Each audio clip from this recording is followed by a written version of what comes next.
그리스도죠 살아계신 하나님 아들이라는 것에 대해서 예를 들면 그 다락방의 유광수 목사라고 있어요. 그분들 핵심 메시지가 그거거든요. 그 고백을 하면 누구든지 그것을 믿고 고백하면 구원받았다고 다 선포해 주거든요. 그래서 아주 세계적으로 지금 많이 활동하고 있죠. 열심히 모이고.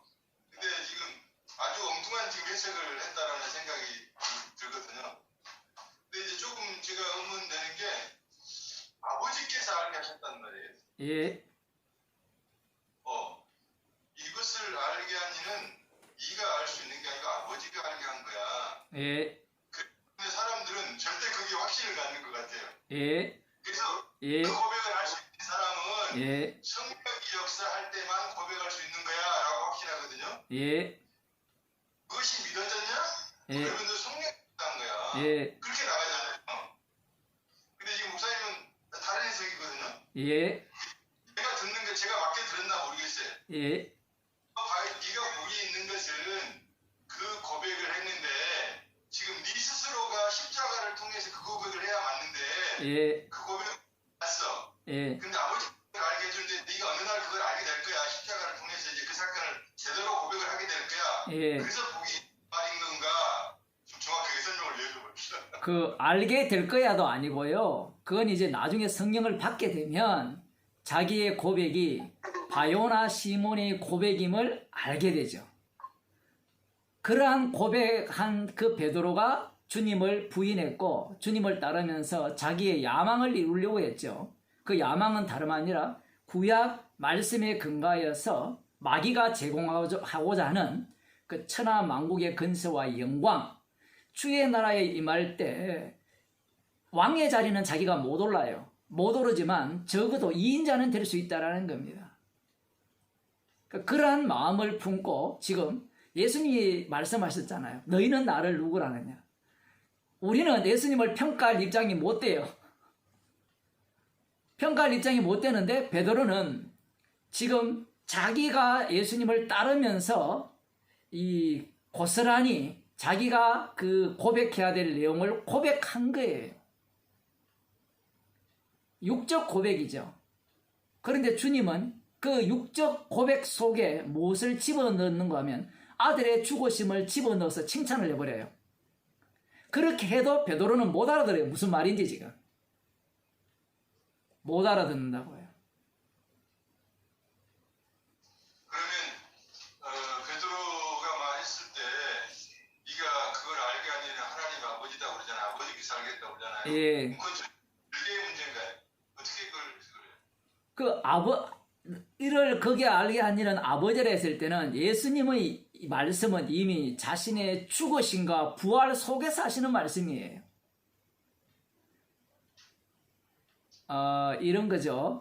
지금 예수님께서 지금 마태복음 16장이잖아요. 예를 들어 마태복음 8장에 보면 예수님께서 그 문둥병자를 고치는 사건이 나옵니다. 그러면 우리는 그 예수님께서 문둥병자를 고치신 사건을 어떻게 보느냐라고 할 때는 육에 속한 자들은 하나님의 아들의 능력으로 고쳤다라고 생각해요. 이 목사님 어때요? 그렇게 보는 거 아닙니까? 그러면 하나님의 아들의 능력으로 고쳤다 하면 이 말을 고스란히 마태복음 4장으로 끌고 오면 마귀의 요청에 응답한 거죠. 그런데 예수님께서는 자신의 죽으심으로 그 사람의 죄를 용서했어요. 용서하셨습니다. 그 속에는 십자가가 담겨 있어요. 사람들이 이 사복음서를 볼 때 이미 십자가에서 다 끝낸 상황에서 사복음서도 볼 수 있어야 되고 십자가 지지 않는, 십자가 지러 가는 그 길에 있는 예수님도 볼 수 있어야 되는데 이 두 가지 안목을 동시에 못 봐요. 인간들은. 간단한 얘기를 하면 네 죄가 사해졌다라고 하죠. 예수님께서 십자가 지시기도 전에. 그죠? 예수님께서 네 죄가 사해졌다라고 하셨잖아요. 예수님께서 죄 사함의 권세가 있는 줄 알게 하기 위해서 자리를 들고 일어나 걸어가라 했잖아요. 그 친구들이 데리고 온 그 중풍병자에게. 그럼 죄사함은 어디에서 나오죠? 하나님의 능력에서 죄사함이 나옵니까? 아니면 예수님의 십자가에서 나옵니까? 십자가에서 나오죠. 시제는, 인간들의 시제는 과거, 현재, 미래로 가는데 주님의 시제는 십자가에서 출발해서 말씀을 하십니다. 그럼에도 불구하고 그 십자가의 길로 가는 과정을 폐하지는 않아요. 뭐 조금 달리 표현하면 이 십자가 사건과 가는 사건이 동시적으로 이렇게 보여주신다고 볼 수 있습니다. 마치 이런 거죠. 마태, 마가, 누가, 요한복음을 볼 때 성령 받지 못한 마태의 시각, 성령 받은 이후의 마태의 시각이 공존하는 게 지금 사복음서예요. 우리는 예수님께서 바요나 시모나 이를 알게 하려는 네가 아니라 하늘에 계신 아버지라니까 아버지께서 알게 하여 주셨네요. 만일에 그런 식의 논리가 되어진다면 하나님을 경외하고 다만 그를 섬겨라. 이 말씀도 우리가 볼 때는 전혀 예수님의 말씀이기 때문에 문제가 없잖아요. 그런데 그 예수님의 말씀을 누가 해버립니까? 유대인들이 그걸 지켜버리거든요. 그들이 예수님을 살해해버리고, 예수님의 이 칭찬인데 이 칭찬은 아들의 죽으심을 담아서 칭찬하는 거예요. 그래서 바요나 시모나 네가 복이 있도다라고 하면서 베드로라 이렇게 가는 거예요. 그 말씀의 흐름 자체가. 이것은 마치 구약을 볼 때 야곱이 하나님의 약속을 받은 이후에 그 약속을 이루기 위해서 거짓말을 하잖아요. 형을 속이고 아버지를 속이잖아요. 그런데 이 야곱이 바단 아람에서 다시 돌아왔을 때 그는 야곱 강가에서 야곱에서 이스라엘로 바뀌었잖아요. 그 바뀌는 순간 앞부분에 속인 모든 일들이 주의 일로 바뀌어버려요. 속인 일이 주의 일로 바뀌어버린다고요. 분명히 책망받아야 되고 아니요라는 그 행위였는데 야곱이 이스라엘이 됨과 동시에 그 이전의 모든 일들은 주님의 일이 되어버립니다.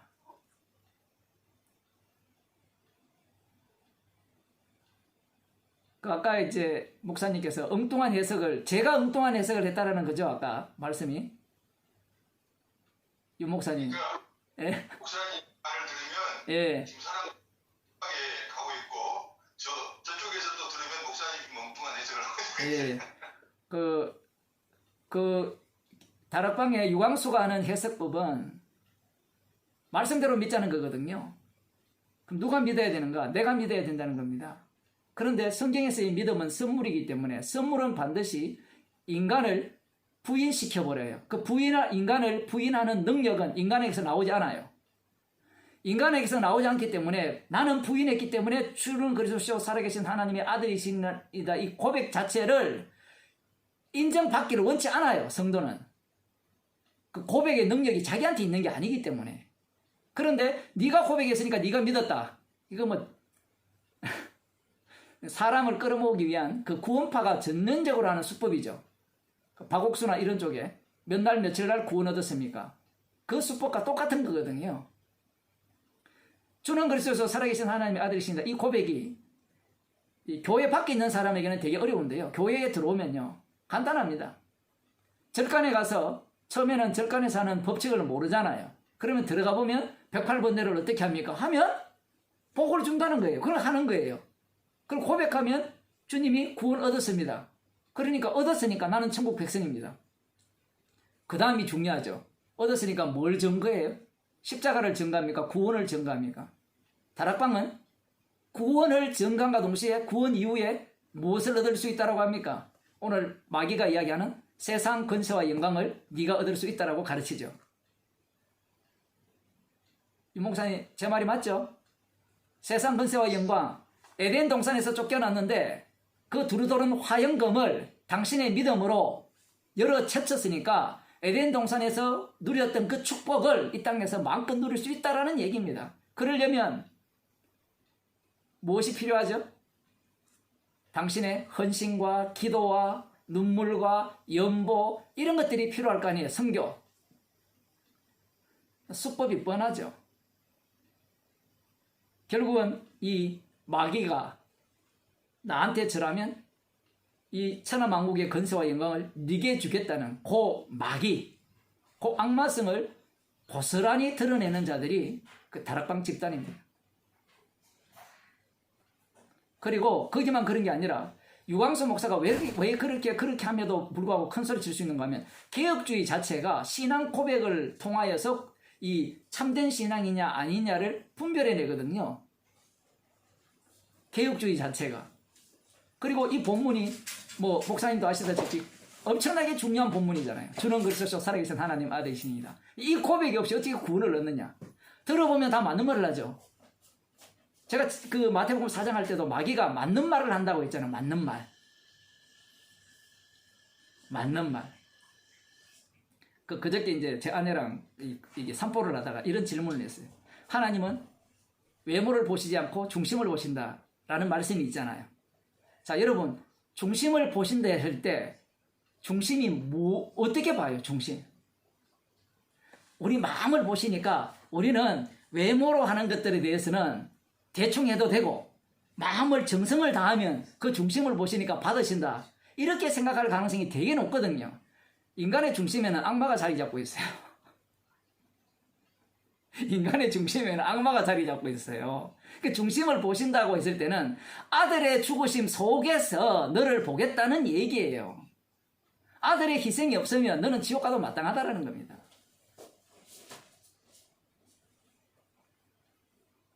그런 말 자체를 이해를 못하는 거예요. 그러니까 유광수 같은 경우에는 말씀대로 믿자는 거죠. 너를 이를 알게 하기는 사람이 아니라 혈육이 아니라 하나님이 알게 했으니까 네 고백은 진짜 제대로 된 고백이다. 근데 앞부분 말씀을 놓쳤죠. 너희는 나를 누구라 하느냐. 너희는 나를 누구라 하느냐. 그러면 이들이 성령을 받았다면 예수님을 평가할 수 있어요. 사도행전에 보면 평가하는 게 아니라 어떻게 합니까? 어찌할 거가 나오죠. 어떻게 해야 되느냐. 어떻게 해야 되느냐. 왜냐하면 불심판 속에 들어와 버렸으니까.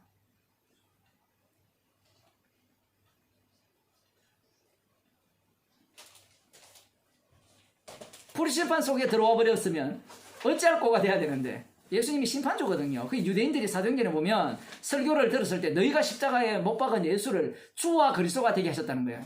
주라는 말이 맹렬한 불 가운데 계신 심판주예요. 죄가 있는 자는 그냥 불살라버리는 게 심판주입니다. 그런데 이제는 영원한 지옥불에 던져버리죠. 불사라는 것은 아무것도 아닙니다. 그분 앞에 서게 될 때 어떻게 돼요? 어찌할 거죠? 뭐 왜 그것밖에 없어요. 방법이 없잖아요. 할 수 있는 조치가 내가 믿으면 구원해 줍니까? 회개하면 구원해 줍니까? 그러면 얼마든지 나갈 수 있는데 정말 복음 앞에 서게 되니까 내가 할 수 있는 게 아무것도 없잖아요. 할 수 있는 게 있다면 내 쪽에서 내어놓으면 되죠. 그런데 할 수 있는 게 없어요. 그걸 이제 뭐라고 하는 겁니까? 선물이죠. 은혜라고 하는 겁니다. 그러니 말씀을 딱 악마적으로 해석을 하는 거예요. 그래서 제가 예수님 말씀과 마귀의 그 시험을 섞어버렸잖아요.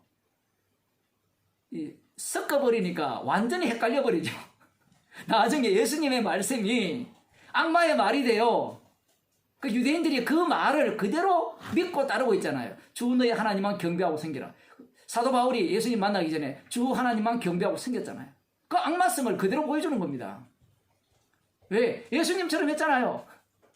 그 다음 나오는 게 뭘 주시겠습니까? 자기 영광이죠.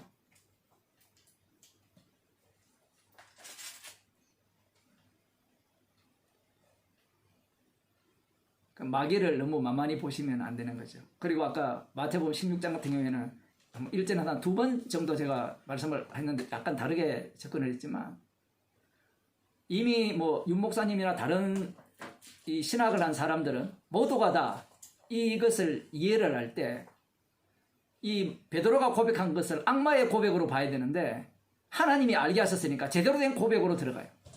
그러니까 이 고백 속에는 십자가가 안 나오죠. 그러니까 방금 그 사람들도 주는 그리스도 살아계신 하나님의 아들이십니다. 고백을 하면 믿는다고 하는데 여기에 무슨 십자가가 있어요? 예수님은 십자가 졌고 주님이 되셨고 그리스도고 하나님의 아들이고 그러면 나는 뭘만 하면 되는가 하면 그를 믿으면 돼요. 그를 고백만 하면 돼요. 주님의 죽으심 속에 참여할 이유도 없습니다.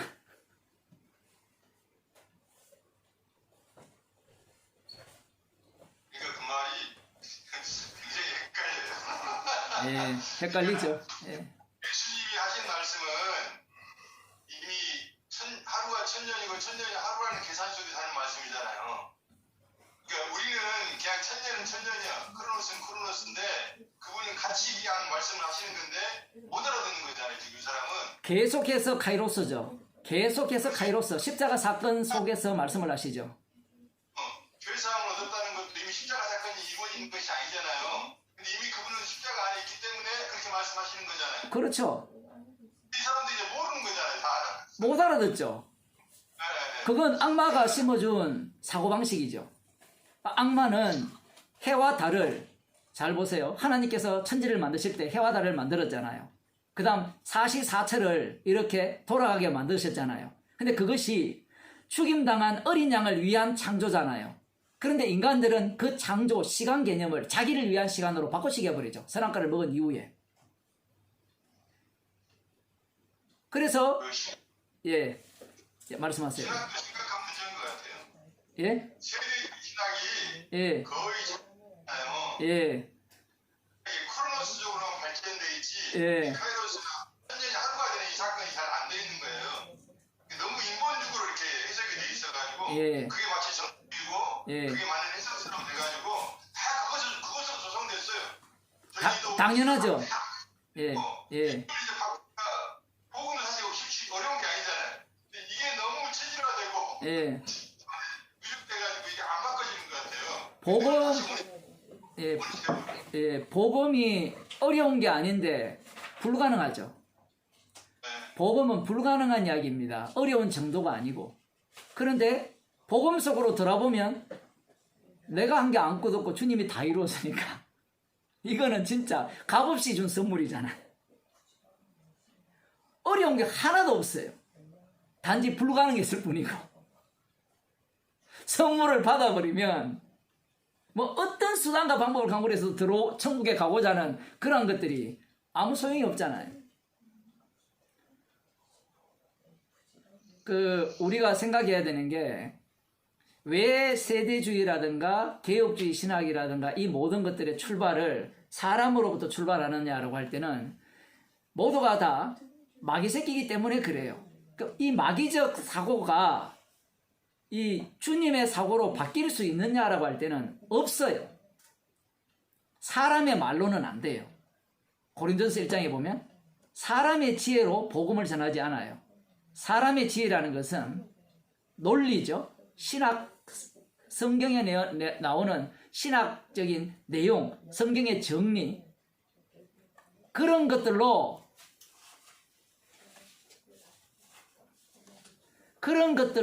설득이 되고 이해되는 게 아니라 십자가의 지혜예요. 십자가의 지혜. 십자가의 지혜라는 말은 불가능하다는 겁니다. 불가능하다는 얘기고, 주님께서 창세전에 그리스도 안에서 택한 자에게 긍휼을 주시면, 성령을 주시면 믿어지게 되는 거예요. 그게 전도에 미련한 것으로, 그 전도라는 게 캐리어만데 선포에 미련한 것. 이건 말도 안 돼요. 세상에서는 설득하고 이해해서 믿어지는데 복음 전파라는 것은 선포를 했는데 이 선포라는 것은 내가 원인이 안 된다는 겁니다. 나는 그냥 외쳤을 뿐인데 주님이 직접 구원해버리죠. 어떻게 구원됐지 몰라. 나도 몰라. 저도 몰라. 지난 주일날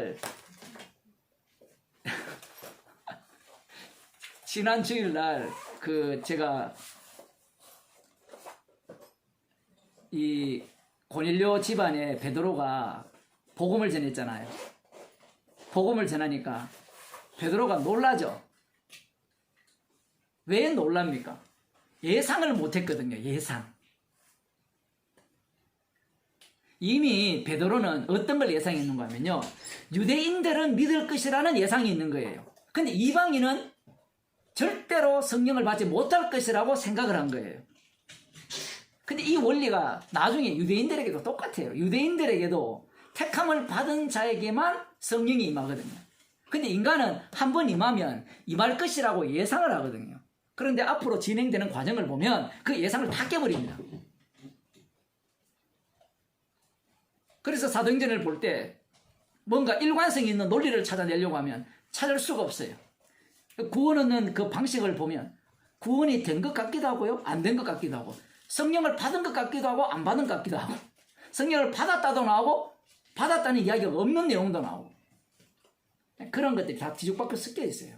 근데 인간들은 자기가 이미 주의 자리에 앉아있기 때문에 그러한 사건들을 보면서 정리를 해내면서 이럴 것이라고 예상을 해나가는데, 분명히 예수님이 말씀하셨잖아요. 네가 원치 않는 걸로. 달리 말하면 네가 성령 받은 이후에 네가 원하는 바가 따로 있다는 겁니다. 주님이 일을 이렇게 하실 것이라. 그 베드로의 생각이었죠. 근데 그 베드로의 생각이 무너지는 겁니다.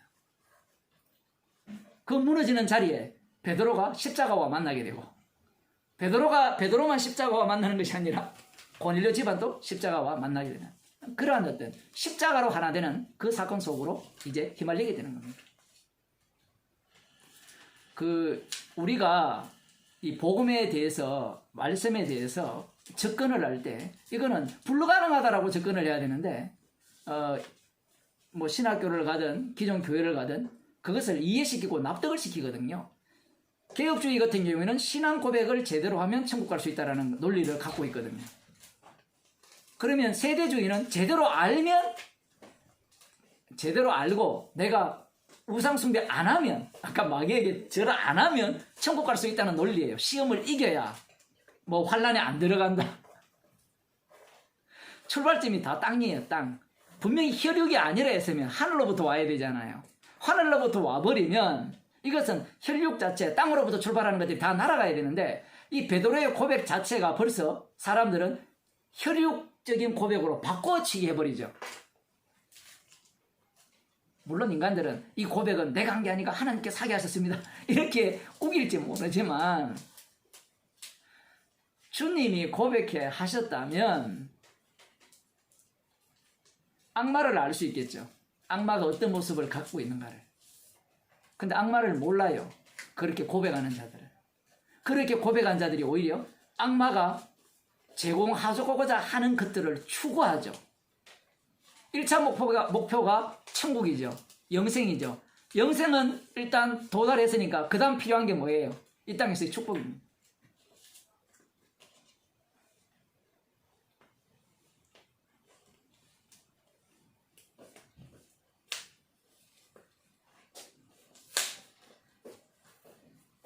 좀 쉽게 말하면 기존의 신학은 다 악마적이에요. 사람으로부터 출발해서 사람으로 끝나는 신학입니다. 그러니까 조인기 목사님이라든지 뭐 김기동 목사, 이주동 목사, 유광수 목사 다 귀신 쫓잖아요. 그러면 마귀가 마귀 쫓는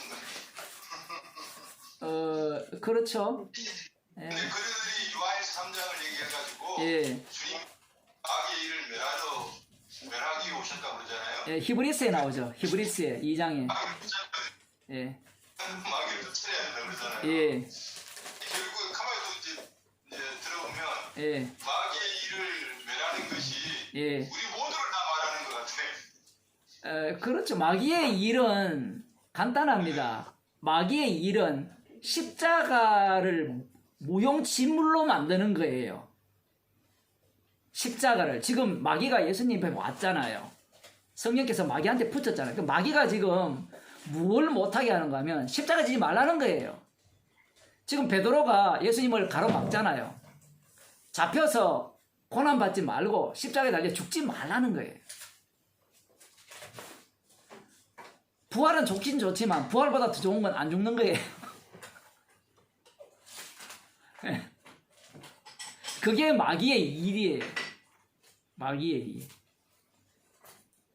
그 마귀의 일의 특징은 그 일생에 매우 종노릇하게 하는 거잖아요. 그게 보면 그 일생에 매우 종노릇하는 것은 딱 마귀가 지금 마태복음 4장에서 먹을 거, 그 다음 능력, 신적 능력, 그 다음 나오는 게 세상 권세와 영광, 그걸 소유하라는 거거든요. 그것은 뭘 빼버립니까? 그 자리에서는 아들의 죽으심을 싹 빼버리는 거예요.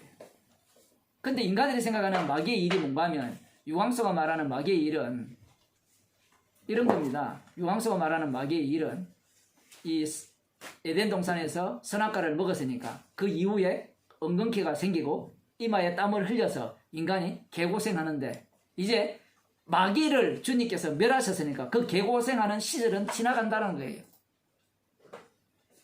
그런 논리를 펴는 겁니다. 굉장히 아니라 육적이죠. 완전히 악마적인 사고를 갖고 있죠. 그러면 우리가 복음을 전하는 것은 일단 뿌려졌을 때는 다 마귀 새끼로 뿌려지잖아요. 모든 사람이 그 중에서 예, 십자가 앞에서는 다 마귀 새끼죠. 예. 그 비택자가 있겠잖아요. 예. 복음을 전하는 것은 그 택자가 듣고 돌아오게 하기 위한 거라고 말할 수 있는 건가요? 그렇죠. 복음 전파자는 지뢰 탐지기입니다. 표현을 하면. 그 모래사장에 깔려있는 금붙이를 찾기 위해서 탐지기를 들고 다니면서 이렇게 움직이잖아요. 그게 복음 전파자의 모습이죠. 그래서 사도행전에 보면 영생 주시기로 작정된 자는 다 믿더라, 이렇게 표현하거든요. 이렇게 표현하는 이유가 뭔가 하면, 분명히 사도 바울이나 그들이 복음을 전해요. 전하는데 문제는 이 그들의 구원이, 영생이 전하는 자들에 의한 원인이 아니라 십자가의 능력으로 구원한다는 얘기입니다. 그러면 우리는 이렇게 생각을 하잖아요. 어차피 영생 주는 자는 다 믿는데 왜 복음 전합니까? 그 말 하는 이유가 있겠죠. 고난받기 싫다는 얘기입니다. 주님은 십자가의 증인으로 우리를 불렀거든요.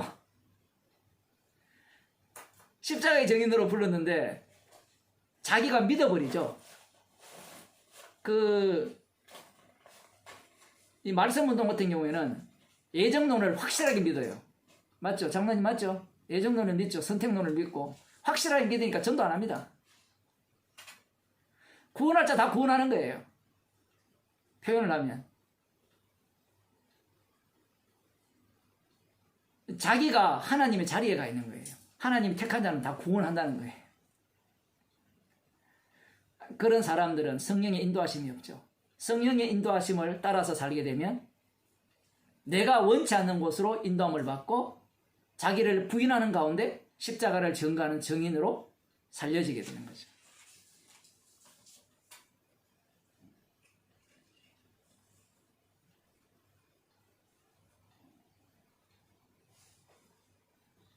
아마 일반 교회에서 오늘 마태복음 16장 이런 식으로 해석하면 이단이라 그럴 겁니다. 그러니까요. 이단 안상홍. 예. 안상홍 혹시 알아요? 예, 안산홍 알죠? 하나님의 교회. 하나님의 교회인데 어머니 하나님도 얘기하고 그러잖아요. 예. 안상홍이가 제일 힘들고.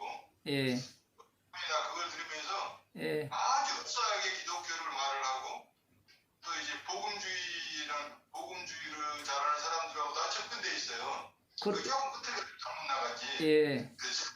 잘못 와도 되겠는데. 예. 이단과 실제 사이가 아주 가깝다고. 안산홍 하나님의 교회는 한산홍 하나님의 교회가 되었던 다락방이 되었던 신천지가 되었던 개혁주의가 되었던 이들의 공통점이 있어요.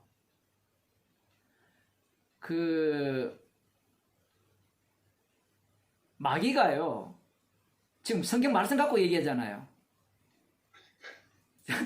그걸 꼭 기억하셔야 돼요. 마귀가 성경 밖에 이야기하지 않아요. 성경대로 이야기를 해요. 성경대로. 말씀대로. 근데 이 말씀대로가 예수님이 오셔서 이건 십자가를 전한다라고 해버리고요. 인간들은 말씀대로 믿자라고 해버리죠. 말씀대로 믿자라는 것은 자기 행위를 거기에 집어넣겠다는 거거든요. 안산홍도 마찬가지고 신천지도 마찬가지고 다락방도 마찬가지고 개혁주의도 마찬가지고 모두가 자기로부터 출발해요.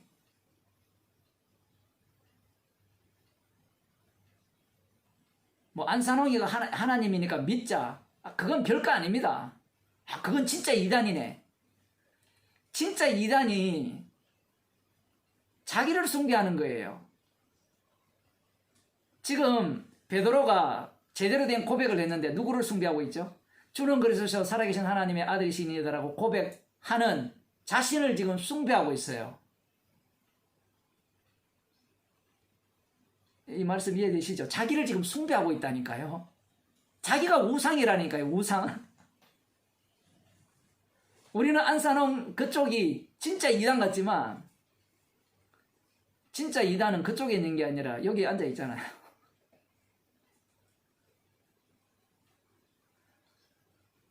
그들은 자기 자신들을 이단이라 하지 않죠. 자신들을 바요나 시몬이라는 것은 이미 과거의 일이고 자신들을 베드로라 생각을 하는 겁니다. 그러니 십자가를 자랑하지 않는 거예요. 그들 같은 경우에는 구약 말씀을 지키잖아요. 유월절을 지키고 안식일을 지키잖아요. 안산홍 하나님 교회는 그걸 지키거든요. 그게 이제 기존 교회에서 뭐 주일을 성수하라 이거와 다 맞닿아 있는데 원래 인간의 본심은요 종교적이기를 원하거든요. 그리고 성경대로 살기를 원해요. 안산홍 하나님의 교회는 유대교로 갔다고 생각하면 돼요. 유대교로 다시 좀 많이 갔고. 근데 의외로요 그 안산홍뿐만 아니라 일반 목사들도 이 유대교 쪽으로 굉장히 호감을 가져요. 그래서 유월절도 막 지키는 그런 목사들도 있어요. 교인들한테 그게 안 먹힐 것 같죠? 먹힌다니까요. 그리고 본인 자신이 안식일을 지키는 것에 대해서 굉장히 뿌듯해하고요. 신앙생활 하는 것 같거든요. 그런데 여러분들, 예, 말씀하세요. 잘 연결을 시켜놨더라고요. 그래서 일반 사람들이 참 넘어가기 쉽겠다. 어머니 하나님을 이렇게 만들어가지고. 뭐 갈라디아서 4장에 나오는 우리의 어머니는 하늘에 있다라고 하는데 그 여자의 후손을 이야기하고 있는데 안산홍이 와이프가 이제 어머니 하나님이거든요. 뭔가 비슷한 것 같긴 한데. 비슷하지도 않고 근처도 못 갔죠. 근처도 못 갔고 그 카톨릭 같은 경우에는 그 어머니를 마리아로 만들어버리고 안산홍 하나님의 교회 같은 경우는 어머니를 안산홍의 어머니입니까? 그걸로 만들어버리고 김석상 목사는 예수님을 어머니라고 그러시는데 우리의 어머니는 예수님입니다 그러는데 어떻게 해석을 해야 될지 상징적으로 그렇게 말할 수도 있겠죠. 뭐 그러나 예수님이 우리의 어머니가 아니고요. 성령께서 우리를 낳으시기 때문에 성령을 어머니 쪽으로 표현을 할 수 있고요. 그리고 우리의 어머니는 하늘에 있다 했을 때 그게 예루살렘이잖아요. 예루살렘. 예루살렘은 그 특징이 잉태치 못하는 자죠. 그걸 쉽게 말하면 성령으로 이렇게 새롭게 낳으신다라고 이렇게 볼 수 있어요. 그래서 어머니 표현을 할 때는 성령을 이렇게 표현할 수 있는 겁니다. 성령께서 우리를 낳으시니까. 그렇게 또 성령이 아마 여성령일 거예요. 그 성경에 보면 그런 식으로 표현이 되는 거예요. 그러니까 예수님이 어머니다. 뭐 아무데나 갖다 붙이면 될 것 같지만 그렇지 않아요. 여자가 출산할 때 물감기를 쏟아내니까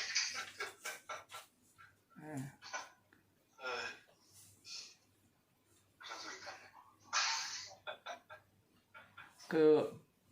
김성수 목사 설교를 들어보면 재미있는 설교를 많이 해요. 뭐 예를 들어 그 돌로 떡덩이를 만들라 이 본문도 설교를 했는데 그 돌은 그 반석이니까 그 반석이신 예수님이니까 예수님이 생명의 떡이니까 그래서 사람은 예수님으로 살아야지 이렇게 이제 막 넘어가거든요. 그럼 듣는 사람 들어보면 와, 야 정말 이렇게 신기하게 잘 풀었잖아요.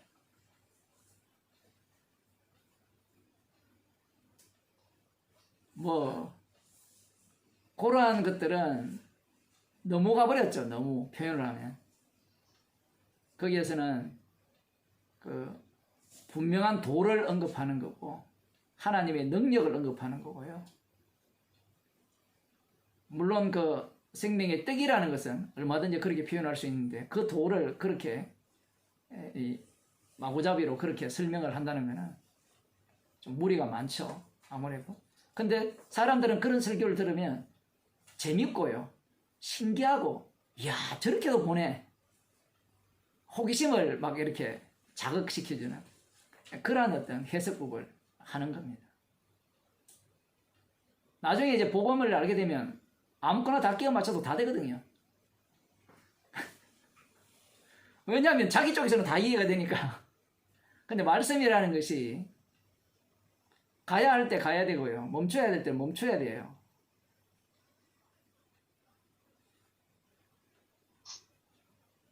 뭐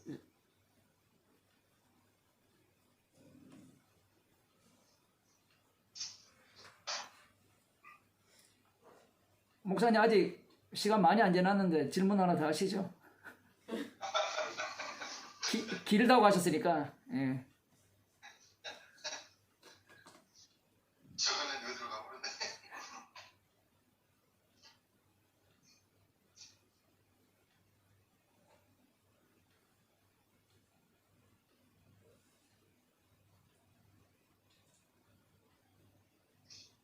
그 요한복음 11장에 예. 주님이 흩어진 자기 백성을 하나 되게 하려 함이라 그것도 다 그런 쪽으로 해석이 되는 거죠.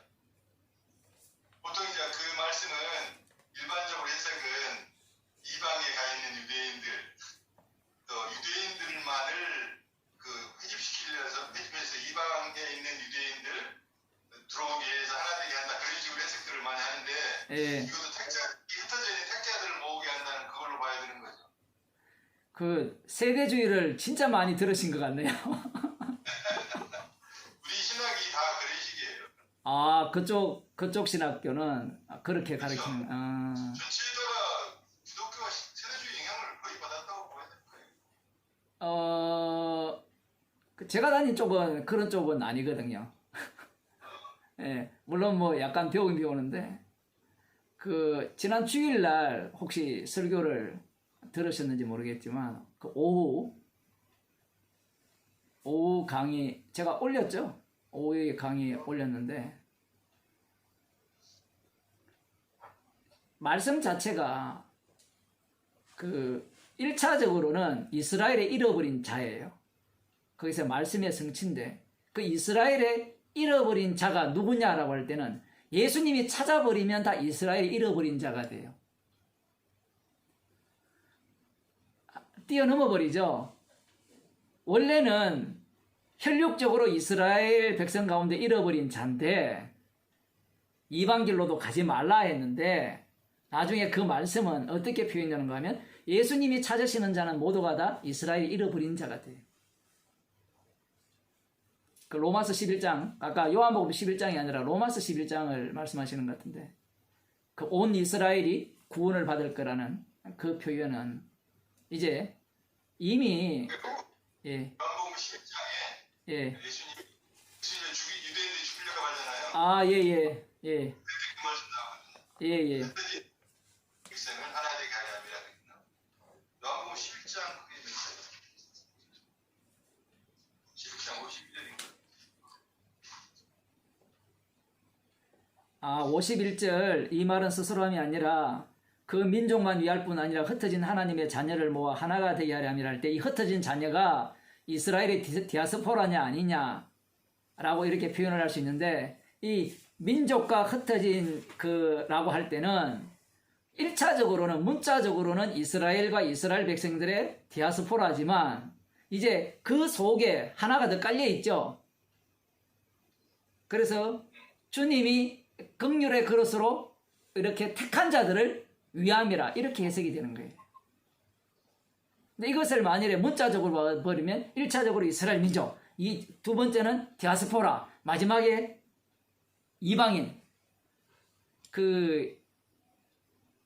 자꾸 격차를 만들고 싶어 하죠. 차별을 만들고 싶어 하는 겁니다. 나중에는 이제 디아스포라는 이방인은 아무 의미가 없고 예. 그냥 택자냐밖에 없네요. 예, 그렇게밖에 없죠. 예. 긍휼의 그릇, 진노의 그릇으로밖에 안 나눠지죠, 이제는.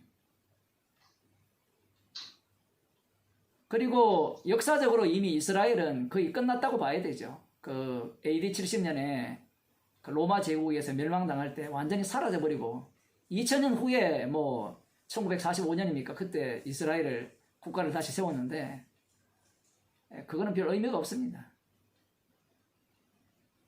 그러면 주님께서 왜 세우겠느냐?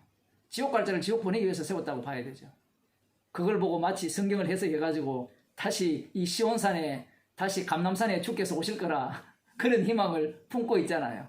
이게 꼭 반복이에요, 반복. 예수님 당시 유대인들이 기다렸던 메시아나 지금 똑같이 다시 오실 예수님을 기다리는 그들이나 똑같아요. 다를 게 하나도 없습니다. 이미 요한계시록 보면 이 복음을 전하는 애들이 고난을 받는데 죽임을 당하고 그들이 죽임당하는 그 장소가 골고다예요. 애굽이라고도 하고요. 이게 모든 게 영적이 되어버립니다. 영적. 그 지명 자체가 다 깨져버려요. 지명이 다 깨어져 버린다고. 성전도 예수님의 몸이니까 예수님의 몸의 지체들이 거하는 곳이 다 성전이잖아요. 고정된 장소 자체가 없어집니다. 그래서 복음을 전하다가 고난받는 자들이 있다면, 달리 말하면 성도들이 있는 곳은 모두가 다 어떤 곳인가 하면 애굽도 되고요, 골고다도 돼요. 그 지명을 하면 이스라엘입니다. 우리가 이집트에도 살고 그 이스라엘에도 살고 그렇게 사는 거예요. 성도의 삶이.